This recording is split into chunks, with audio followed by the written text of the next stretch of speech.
Do you want to know the hardest thing about making a cheese sauce? Grating the cheese.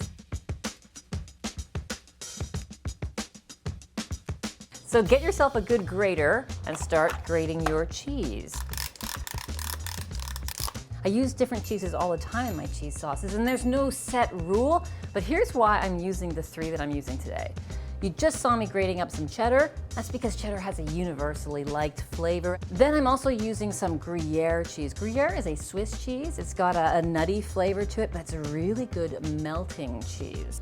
And then I am using true Parmigiano Reggiano cheese. I'm using it because it has saltiness to it, a toasty nuttiness to it. It seasons the sauce really nicely. I'm going to mix them up, and then I'm going to start making a bechamel sauce or just a white sauce. I'm going to put the stove here on about medium heat.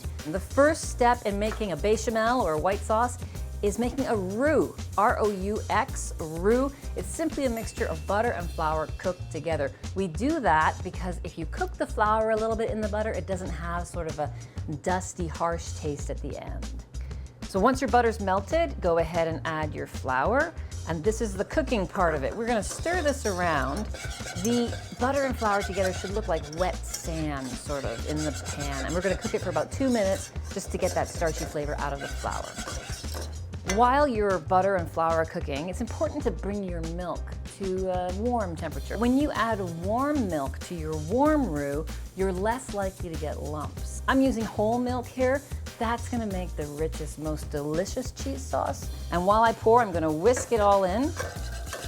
So as soon as it's come to a boil, you know that is as thick as that flour is gonna make that sauce. Before I add my cheese, I'm going to turn off the heat.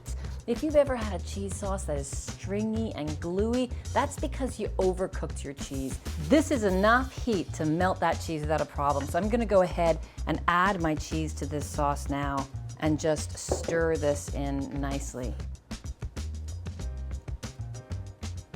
I'm going to add a little bit of salt. And I'm gonna add a little pepper. If you don't mind the specks, you can go ahead with black pepper. Otherwise, use some white pepper. And something that I really, really love the most in a cheese sauce that makes it so delicious is grating a little bit of whole nutmeg in there. That makes a delicious seasoning. And then I get to taste it again. Now it is ready.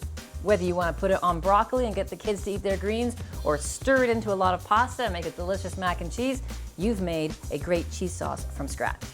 Thanks for watching. If you'd like to see more of the basics, click over here. If you'd like to learn about this cheese grater, click over here. And if you want to know how to turn this cheese sauce into a delicious mac and cheese, click right here.